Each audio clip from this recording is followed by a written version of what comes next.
इतना तो है कि जीना तो उसी के साथ है। प्रॉब्लम क्या हो रही है कि छोटी छोटी लड़ाइयां हो रही हैं, बात बात पे क्लैशेस हो रहे हैं, है ना। गेम खेलना फोन में या ऑनलाइन शॉपिंग करना या वेले ऐसी बात करना फोन पे, ये कोई हल नहीं होते। आप इतने बिजी हो जाओ कि सामने वाला बंदा खुद सोचे कि क्या बात है यार, लड़ी नहीं रही। समझ रहे हो, ये चीज काम करती है। ये ऐसा एक ना एक बंदा हर परिवार में है। पहली चीज तो ये जितनी भी प्रॉब्लम हम लोग डिस्कस कर रहे हैं ना, इसमें ये आप मान के चलो, आप अकेले नहीं हो। हर दूसरी औरत के साथ यही प्रॉब्लम है, इसीलिए आप लोग रिलेट कर पा रहे हो मेरे साथ।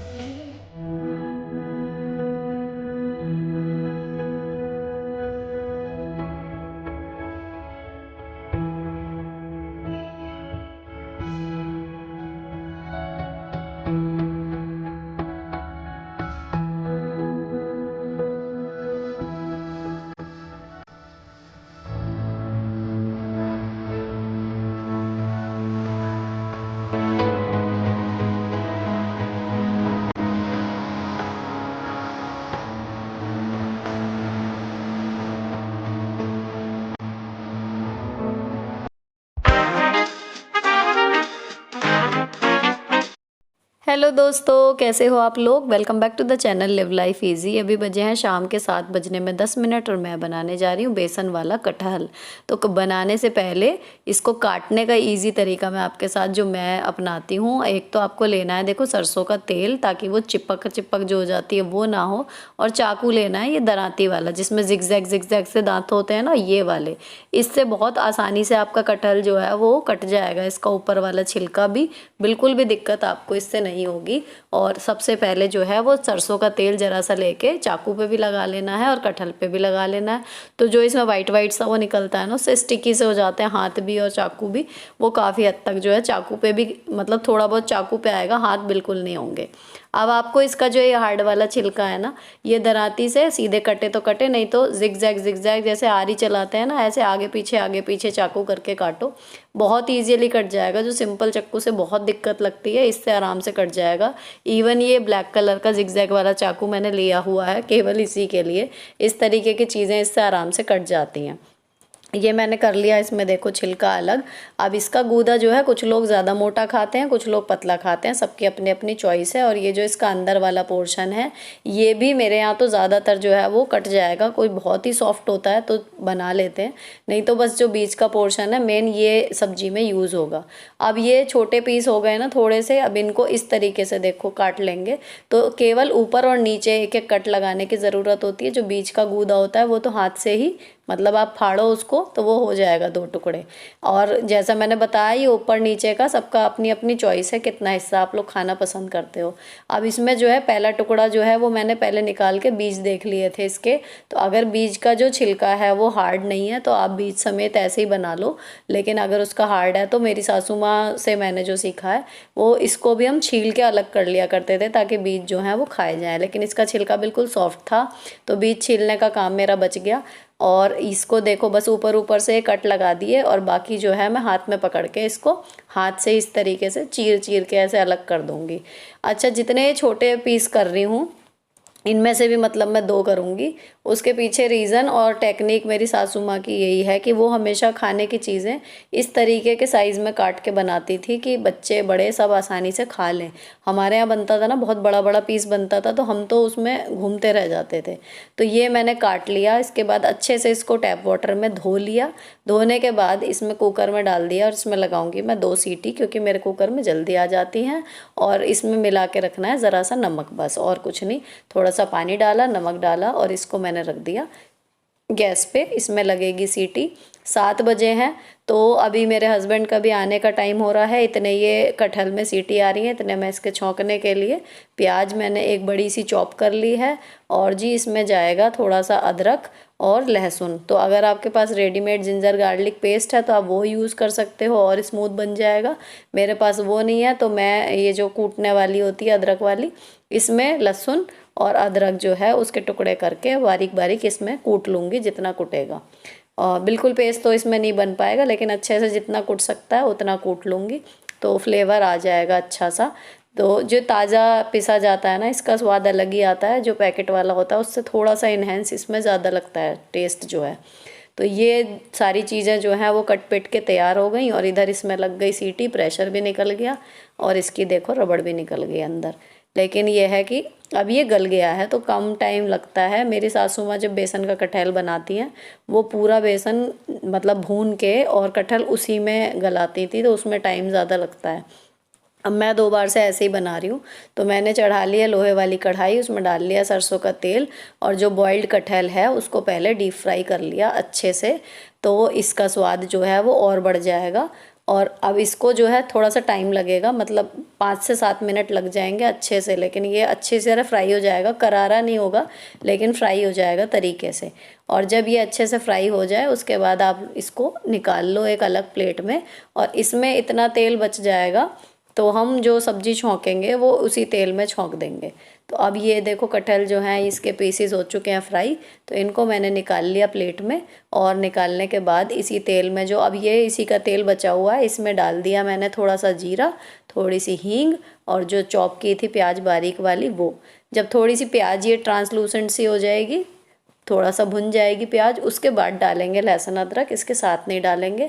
कहीं ना कहीं उससे उसकी जो अरोमा है लहसुन अदरक का वो कम हो जाता है अगर इसके साथ ही ये डाल दें, और थोड़ा सा रुक के डालें तो अलग टेस्ट आता है। यहाँ पर अभी मैं प्याज को भून रही हूँ और जब ये हो जाएगी उसके बाद इसमें डाल दूँगी ये लहसुन और अदरक जो कूट के मैंने रखा है इसमें। अब इन तीनों चीज़ों को जो है वो थोड़ी देर ही भूनेंगे, लहसुन अदरक डालने के बाद ज़्यादा देर नहीं भूनना है। इसको क्विकली 2-4 बार चला के और उसके बाद इसमें ऐड करना शुरू करेंगे मसाले।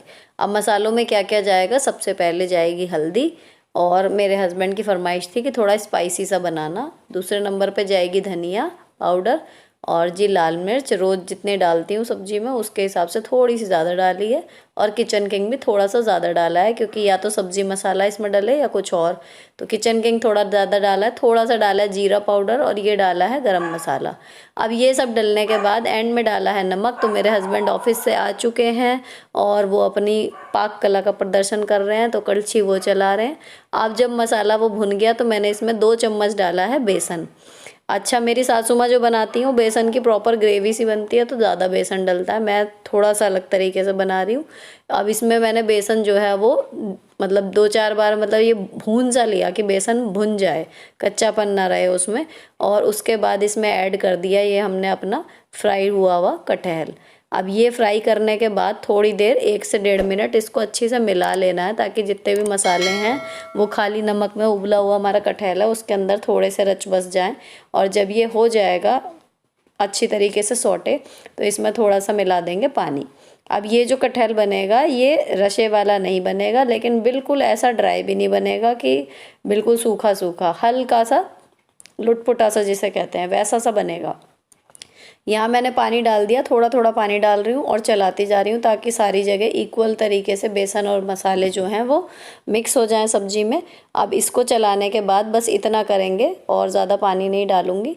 अब इसको रख देंगे ढक के। तो हमारा जो कटहल है वो पहले से कुक है अच्छी तरीके से, मसाला भी भुन चुका, तो अब इसमें मुश्किल से 5-7 मिनट लगेंगे और हमारी सब्ज़ी जो है वो रेडी हो जाएगी।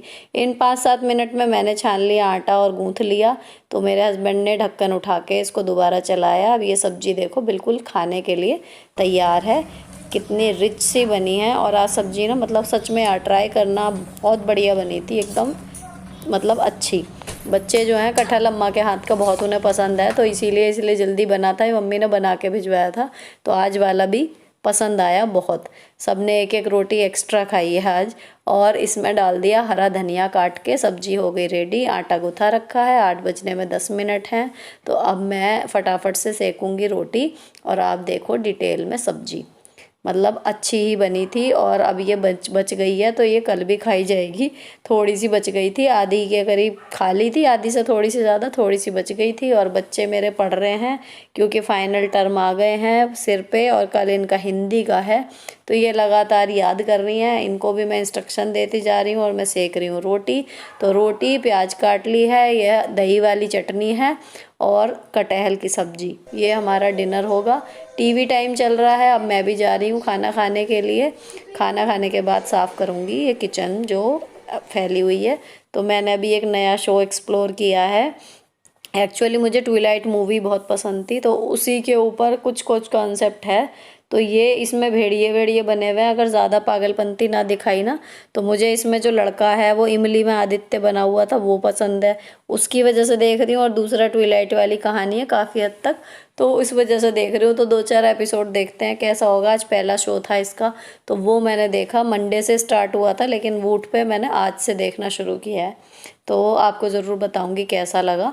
फ़िलहाल अभी खैर जो भी है आज का तो ठीक ठाक था। तो अब मैं धोने लगी हूँ बर्तन, सब में साबुन लग गया है, पानी से निकाल रही हूँ इस टाइम। और बर्तन धोने के बाद जो है फिर किचन की बाकी की क्लीनिंग करूँगी। कोई पूछ भी रहा था कि आपके बर्तन इतने नए से कैसे रहते हैं, तो मैंने यही जवाब दिया था कि मैं खुद धोती हूँ ना इसलिए। जाहिर सी बात है आपके घर का काम जैसा आप खुद अपने हाथों से कर पाओगे, जितना सफाई से, जितना मन लगा के, उतना कोई कोई भी पेड बंदा नहीं कर पाएगा। उसके लिए वो सिर्फ एक काम है। और आपके लिए आपका घर आपका सपनों का घर होता है, तो आप अपनी जी जान लगा देते हो। और निर्जीव हो या सजीव, हर चीज़ प्यार मांगती है। तो ये चीज़ अप्लाई होती है घर के कामों पे भी, आपके किचन पे भी, आपके घर की हर एक चीज़ पर। तो यहाँ चल रही है हमारी नाइट क्लीनिंग।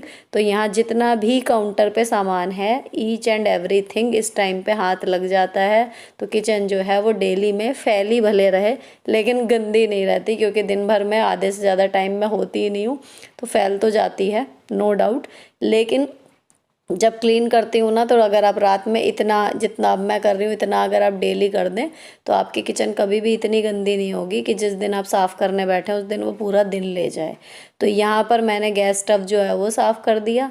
अभी इसके बीच में ना एक बार मतलब कपड़ा धो चुकी हूँ, तो पूरी स्लैब में 3 बार कपड़ा धुलता है। अब इसके नीचे भी मेरा डेली का है कि ये गैस स्टव उठाया और इसके नीचे भी हाथ मार दिया, तो कभी बहुत ज़्यादा जमा ही नहीं होता इसके नीचे। अगर कुछ गिर भी गया इन केस तो हाथ के हाथ उसी रात को वो साफ़ हो जाता है। तो ऐसा नहीं है कि कभी गैस उठा के साफ़ करने बैठे तो घिसते ही रह गए। अब सबसे एंड में मैंने लगा दिया है पोछा फर्श पर।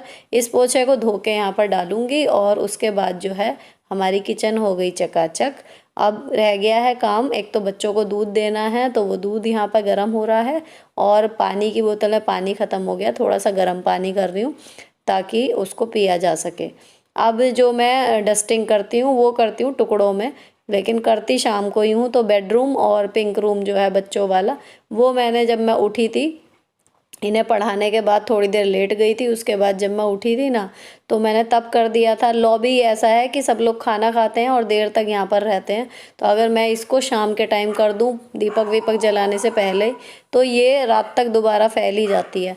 तो यहाँ पर जो भी कपड़ा वपड़ा टेबल पे मारना है, सोफ़े का कपड़ा ठीक करना है, ये सब मैं बिल्कुल जब बेडरूम में जाने को होती हूँ या एडिटिंग पे बैठती हूँ उससे पहले जो है मैं ये करती हूँ। तो अब ये सुबह मुझे बिल्कुल साफ़ सुथरा ऐसे का ऐसा ही मिलेगा, क्योंकि अब बच्चों को लिटा दिया है।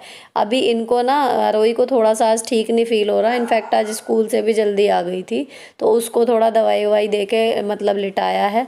तो वहाँ पे मेरे को इनको सुलाने में भी थोड़ा टाइम लग गया। और अब मैं जो है लॉबी साफ़ करके उसके बाद फिर आपसे बैठूंगी बात करने के लिए। तो यहाँ पर ये चादर जो है इस पर जो थोड़ा बहुत कूड़ा था वो झाड़ दिया, इसको ढंग से बिछा रही हूँ अब। और उसके बाद जो है सूखा काम जो है सामान जगह पर रखने का, ये सारा लॉबी का निपट गया। सोफ़ा ठीक हो गया, ये चादर ठीक हो गई, झूले पे एक दो सामान थे वो हटा दिए। अब जो है इसके बाद मैं सीधे करूँगी गीले कपड़े से जो है टेबल साफ़ करूँगी और टीवी यूनिट क्लीन करना है।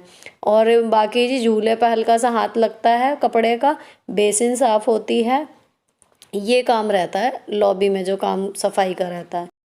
तो अब ये टेबल साफ़ करने के बाद मैं जाऊंगी टीवी यूनिट पे साफ़ करने, सारी चीज़ों पे हाथ मारूंगी और कोई चीज़ जगह से हट गई होगी, रिमोट या कोई चाबी कुछ भी, वो सब चीज़ें अब जगह पर पहुंच जाएंगी और हल्की हल्की से जो धूल आ जाती है वो हट जाएगी। इतना काम करने के बाद मेरा जो है ऑफिशियली रात का काम ख़त्म। और फिर मैं आपसे बैठ के करूँगी बातें, जो आपके कुछ क्वेश्चन आंसर्स जमा हो गए हैं कोशिश करूँगी उनके जवाब देने की। तो मिलते हैं अब। हाँ जी, तो बज गए हैं 10:05 और काम निपट गया है। आरोही जैसा मैंने बताया भी थोड़ा सा डाउन फील कर रही है, तो दवाई वगैरह उसको दे दिए। और थोड़ा उस टाइम पे बच्चों की पप्पियाँ झप्पियाँ ज़्यादा चलती हैं ना, वो चल रहा था, तो 15-1 मिनट मुझे वहाँ लग गए। खैर फिलहाल फटाफट से कर लेते हैं बात। जो लास्ट वीडियो पे जितने भी कमेंट आए हैं उनमें जो क्वेश्चंस हैं जिन पे डिस्कस करना ज़रूरी है, फटाफट से मैं खोलती हूँ और आपको पढ़ के सुनाती हूँ आप लोगों के कमेंट्स। देखो, दो कमेंट तो ऐसे आए हैं कि एक का है कि मैं प्रेग्नेंट हूँ और मम्मी पापा जो हैं वो मेरे गुजर चुके हैं, और सास ससुर ननद सबने साथ छोड़ दिया है, तो मैं अकेले अकेले बहुत परेशान हो जाती हूँ, क्या करूँ। और एक कमेंट आया है कि मेरे मम्मी पापा एक्सपायर हुए हैं, तो आपकी जब मम्मी गई थी तो आपने कैसे ओवरकम किया था, और मैं ओवरकम नहीं कर पा रही। तो देखो, माँ बाप हमेशा, मैं मतलब मुझे ये चीज समझ में आई है, माँ बाप ना एक ही जोड़ी होते हैं, एक ही बार मिलते हैं। अगर आप उनके जाने के बाद किसी भी वजह से, जब उनसे आप अलग हो रहे हो या वो चले गए, और किसी से भी उम्मीद रखोगे ना, किसी से भी, कि वो उनकी टक्कर का प्यार आपको दे देगा या केयर आपको दे देगा, तो वो उम्मीद आपकी टूटेगी ही टूटेगी 110%। उनकी जगह कोई नहीं ले सकता, पहली चीज। और अगर आपके माँ बाप जा चुके हैं भगवान के पास, तो भूल जाओ कि उनके जैसा कोई और मिलेगा। कितनी भी कोई कोशिश कर ले, अगर कोई उनके आसपास भी पहुंच जाए ना, तो आप बहुत भाग्यशाली हो। अब रही बात उससे ओवरकम करने की, तो देखो, माँ या पिताजी जो है वो भूलने वाली चीज नहीं होते, क्योंकि जब भी हम खुश होंगे, जब भी हम दुखी होंगे, हमें उनकी याद आएगी। लेकिन बात यह है कि हर माँ बाप, जब तक वो जान में जान उनके रहती है, वो अपने बच्चों को आगे बढ़ते हुए देखना चाहते हैं, सक्सेसफुल देखना चाहते हैं। अगर हम उन्हें याद करके रोते रहेंगे, तो कहीं ना कहीं हम उन्हें यहाँ से जाने के बाद भी, कहना चाहिए, चैन की सांस नहीं लेने देंगे। उन्हें सुकून नहीं मिलेगा वो जहां पर भी हैं। तो अच्छी बात ये रहेगी कि वो चले गए, उन्होंने अपना फर्ज निभा दिया। हर आदमी यहाँ पे, हर इंसान एक रोल प्ले के लिए ही आया दुनिया में, और जब उसका काम पूरा हो जाता है तो श्री हरि उसको बुला लेते हैं वापस। सिंपल सा मेरा मानना ये है। तो उनका काम पूरा हो गया था, वो चले गए। हो सकता है हमारी नजर में लग रहा हो कि अधूरा छोड़ के चले गए, लेकिन उनका जितना था वो पूरा करके अपना चले गए। कहना चाहिए जितना कर्जा था उनका, जिस रिश्ते का भी। अब हमारी जिंदगी है, हमारी लाइफ से जुड़े हुए काम है, हमारी लाइफ से जुड़े हुए रिश्ते हैं। तो अगर हम उनको याद करके बैठे रहेंगे, नहीं निकल पाएंगे उस चीज से, तो कहीं ना कहीं जो हमारी रिस्पॉन्सिबिलिटीज हैं, जो हमारा काम है, वो हम डीले करते चले जाएंगे। और ये देख के ना तो परमात्मा को अच्छा लगेगा और ना ही हमारे पेरेंट्स को। रही बात कि मैंने कैसे ओवरकम किया था, मुझे ऐसा कोई समझाने वाला नहीं था, या ये कहूँ कि मुझे समझ में आती भी नहीं थी बात। जैसे इनफर्टिलिटी में होता है ना, सेम पेरेंट्स वाली सिचुएशन में भी होता है। कोई कुछ भी कहे, आप नहीं मान पाते उस चीज को कि हाँ मम्मी चली गई। तो मैं नहीं निकल पाई थी उससे बहुत टाइम तक। फाइनली जब मैंने ओवरकम किया है काफी साल बाद, जब मेरी मतलब दोनों बेटियां आ गईं, उसके भी 1-2 साल बाद ऐसा हुआ कि जब वो मम्मी की पुण्यतिथि होती है, उस पे मुझे याद तो था, लेकिन मैं रोई नहीं। वरना मैं उनकी बात करते करते, जितनी अब बात कर रही हूँ, तो मैं रुंध जाती थी। लेकिन अभी भी अगर डिटेल में बताने बैठूं कि जब वो एक्सपायर हुई थी तो उस रात क्या क्या हुआ था, तो मैं शायद अब भी रोने लगूं। तो ओवरकम कभी नहीं कर पाते आप पेरेंट्स की डेथ से, लेकिन उस चीज को एक कोने में रखो, संजो के, उनकी याद है वो, और लाइफ में आगे बढ़ते रहो। अब जो ये है कि जो अकेली हैं और प्रेग्नेंट हैं, उनके लिए मैं यही कहना चाहूंगी कि आपको ना कई बार लगता है कि बहुत से लोग आपके साथ हैं, लेकिन अगर आप डीपली सोचो तो हर इंसान अकेला ही है। और उसके साथ अगर कोई है उसके खुद के अलावा, तो वो सिर्फ भगवान है, या जिस भी धर्म से आप बिलोंग करते हो वो है। और वो ही आपको पूरा मतलब पाड़ेगा, आपका पूरा लगाएगा, पार लगाएगा आपको इस पूरी जिंदगी की जो ये नाव है, उन वो ही पार लगाएंगे। कोई भी सिचुएशन आएगी, कोई भी दिक्कत आएगी, तो एक वही हैं जो आपको पार लगा सकते हैं। तो उम्मीद आप उनसे रखो, अपना सुख है उनके साथ बांटो, अपना दुख है उनके साथ बांटो, और वो किसी भी इंसान से कहीं ज्यादा आपको इतना प्यार देंगे ना। जब से मैंने अपने पेरेंट्स के बाद श्री नारायण और लक्ष्मी माता को अपने मम्मी डैडी की जगह रख लिया है, तब से लगा लूं मैं मतलब सॉर्टेड सी होना शुरू हो गई। कहीं भी किसी भी सिचुएशन में बहुत ज्यादा देर के लिए टेंशन या डर नहीं रहता। एंड में यही लगता है यार हैं तो संभाल लेंगे, और संभाल भी लेते हैं, टच वुड। लेकिन संभाल भी लेते हैं जब आप उनपे माता पिता की तरह भरोसा करोगी, उनसे बातें शेयर करोगी। आप अपने मंदिर में खड़े हो जाओ, उनसे बातें करो, आपको सच में फील होगा कि वो सुन रहे हैं, और साथ में वो आपको ऐसी प्रेरणा भी देंगे कि लगता है कि उन्होंने आपसे बात कर भी ली और उन जो जवाब उन्हें देना था ना वो दे दिया। तो तो आप अकेले फील मत करो। प्रेग्नेंट हो, अपने बच्चे से बातें करो, भगवान से बातें करो। अगर पेरेंट्स नहीं है, हस्बैंड सपोर्टिव नहीं है, मम्मी पापा मतलब जो सास ससुर हैं वो, नंद या कोई भी फ्रेंड भी नहीं है जिससे आप बात कर सको, कोई दिक्कत नहीं है। हो जाती है ऐसी सिचुएशन, और आपके साथ नहीं है, बहुत सारे लोगों के साथ होती है, बहुत ही सारे। तो आप अकेली नहीं हो, पहली चीज। और आप भगवान को अपना दोस्त, पिता माता दोस्त सखा जो बनाना चाहो वो सब बन जाएंगे, वो बना लो और आप सॉर्टेड हो जाओगे। बिलीव करो, मतलब ये अंधविश्वास नहीं है, ये विश्वास है उस सुप्रीम पावर पे। तो आप उन्हें जिस रिश्ते में अपनाना चाहोगी ना, अपना लो और आपका अकेलापन दूर हो जाएगा। और घर से आया है कि मैं जॉइंट फैमिली में रहती हूँ, और जी मेरी जेठानी जो है वो बहुत मतलब मीठा बोलती हैं और झूठ मतलब बोलती हैं, और सबके सामने मुझे झूठा बना देती हैं, और मैं जबकि निर्दोष रहती हूँ और गलती उनकी रहती है।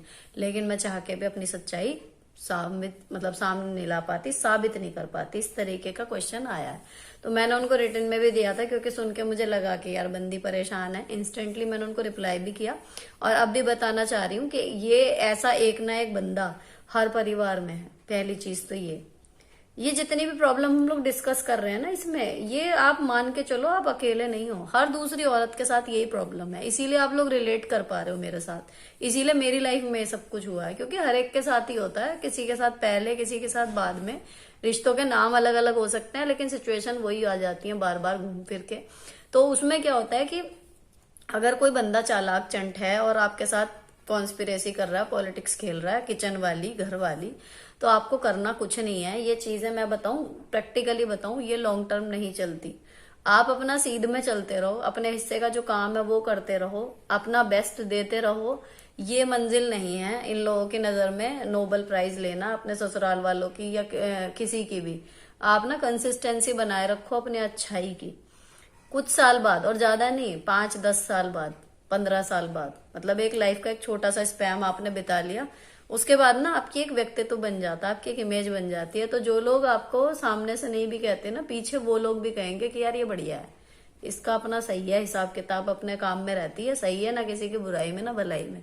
बोलेंगे वो लोग, 100% बोलेंगे। तो आपको करना कुछ नहीं है। कॉन्स्पिरेसी चल रही है, चलने दो। यहाँ कौन सा राजपाट बट रहा है कि कोई बीच में खंजर घोप देगा, ऐसा कुछ तो है नहीं भाई। लाइफ थ्रेटनिंग तो है नहीं ये कॉन्स्पिरेसी। तो कर रहे हैं, करने दो। इसका असर क्या होगा कि 4 लोग आपकी बुराई कर रहे होंगे, लेकिन जब आप कंसिस्टेंसी अपनी अच्छाई पे टिके रहोगे तो वो 4 लोग 2 होंगे, 2 से 1 होगा, और एंड में ना वो 4 भी आपकी तारीफ ही कर रहे होंगे पीछे कुछ सालों बाद। लेकिन ये कुछ सालों बाद होता है, आपको अपनी इमेज बनाने में लग जाते हैं सालों। और इमेज वही बनाओ जो आप असल में हो। अगर आप फेक इमेज बनाओगे तो कुछ साल की मेहनत भी करोगे, और उसके बाद फिर आपकी असलियत सामने आएगी, तो वो सालों की मेहनत भी गई, झूठे और बनोगे सोसाइटी के सामने। तो जो आप एक्चुअल हो, उसका बेस्ट जो आप परफॉर्म कर सकते हो ना, उस तरीके से करो, और अपनी अच्छाई के ऊपर कंटिन्यू बने रहो।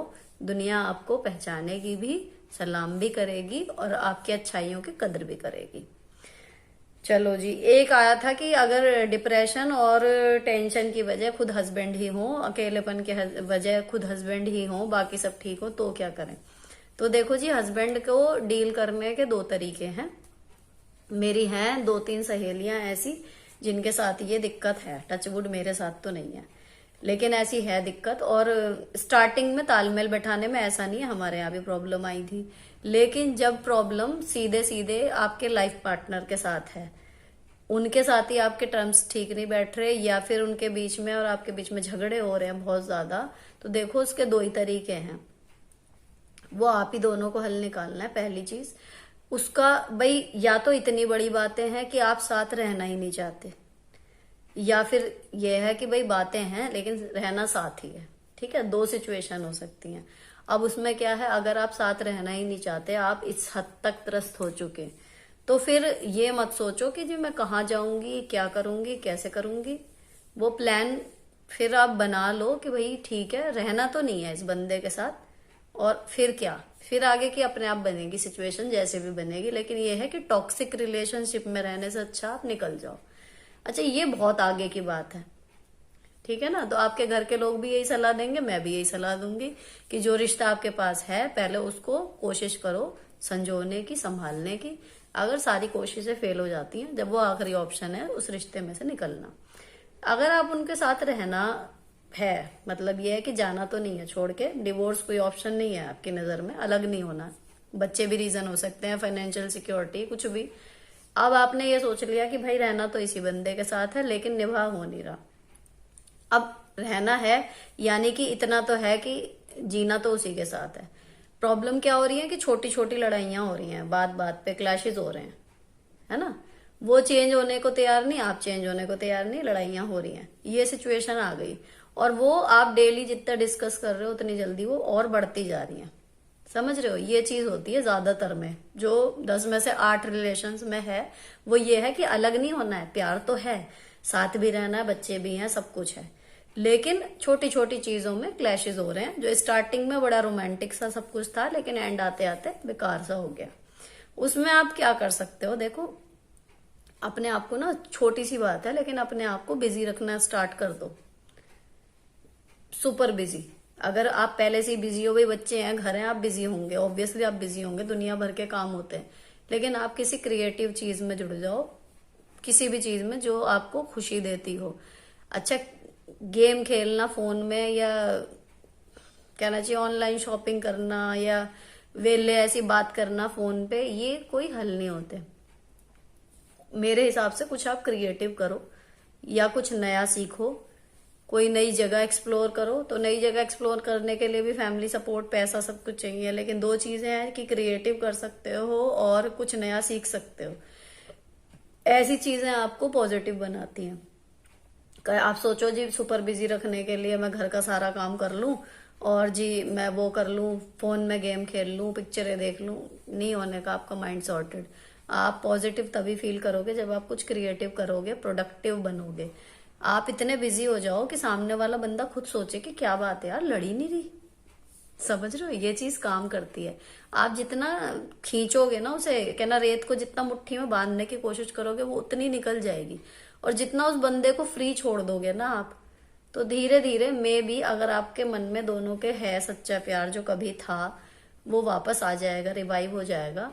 कोशिश यही करनी है बस आपको कि थोड़ा सा स्पेस बना लो अपने बीच में, एक टाइम दो संभलने का, चीजों को खींचो तानो मत, छोटी छोटी बातों पे झगड़ा करना बंद कर दो। हर एक चीज की अपनी होती है एक लिमिट, तो वो खत्म कर दो। अगर आपने 10 बार, 20 बार, 50 बार एक चीज को टोक लिया और सामने वाला बंदा चेंज नहीं हो रहा, तो फिर वो नहीं होगा, तो आप छोड़ दो उसे। ये चीज आपके ऊपर भी है।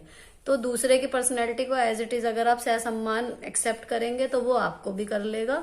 लेकिन हाँ, अगर कोई जबरदस्ती आपको अननेसेसरीली दबा रहा है, बेइज्जती कर रहा है, इंसल्ट कर रहा है, ये सारी चीजें हैं, स्ट्रिक्टली मना कर दो कि भाई ये चीज मैं नहीं लूंगी।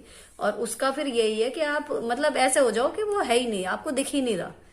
वो चीज उन्हें हर्ट कर जाएगी कि हाँ भाई वो काम करेगी। आप उन्हें इस तरीके से अवॉइड कर दो कि काम आप उनका सारा करो, जैसे वो नहीं होता ऐसा ही होगा आंदोलन, पिछली बार भी ये बात हुई थी कि आप काम सारा करो।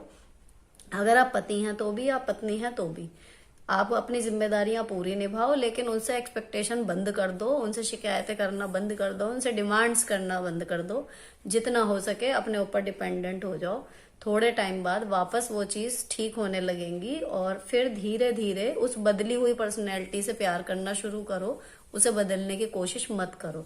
तो फिर धीरे धीरे आपकी टर्म्स जो है वो सुधर जाएंगी। अच्छा, मैंने ना जितने भी कमेंट्स आए थे सबके बैठ के क्वेश्चन का आंसर कर तो लिए, सबके जवाब दे दिए, सब कुछ कर दिया, लेकिन वीडियो हो रही है बहुत लंबी। तो उसके लिए मैंने क्या किया कि उसमें से 2-3 क्वेश्चन जो भी आए ये वाली वीडियो में जो आप देख रहे हो इसमें आ गए। बाकी जितने भी मैंने शूट किए हैं वो आपको मिल जाएगी कल, यानी कि बिना अल्टरनेटिव डे के नेक्स्ट डे आपको वीडियो मिल जाएगी। और जिनके क्वेश्चन पिछली बार वाले इसमें नहीं हुए वो समझ जाएं कि वो अगली वीडियो में मैंने इंक्लूड किए हैं, और अपने अकॉर्डिंग उनके जितने मुझे समझ में आए उसके अकॉर्डिंग मैंने उनकी सोल्यूशन भी देने की कोशिश की है। तो आप कल वाले वीडियो में देखना, अगर इस वाले में आपका क्वेश्चन नहीं आया है तो। फिलहाल ये वाला व्लॉग यहीं पर खत्म होता है। अगर अच्छा लगा हो किसी भी वजह से तो चैनल को सब्सक्राइब किए बिना मत जाना। और इन दोनों चैनल्स के अलावा मैं और क्या क्या करती हूँ उसके लिए मुझे इंस्टाग्राम पे फॉलो कर लो, लिव लाइफ इजी ये मेरी इंस्टा आईडी है जो यहाँ पर शो कर रही है। और आगे से भी कभी कमेंट करना हो तो फील फ्री, यहाँ पर सब अपने हैं और आपकी बात जो है वो पर्सनल भी रहेगी, शेयर भी हो जाएगी और सबके मिलके बैठ के बात करने से उसका सोल्यूशन भी जरूर निकल जाएगा। Wish you a very happy life to all of you, all of you, love you a lot. तो मिलती हूँ आपसे नेक्स्ट वीडियो में। Till then bye bye, stay beautiful always.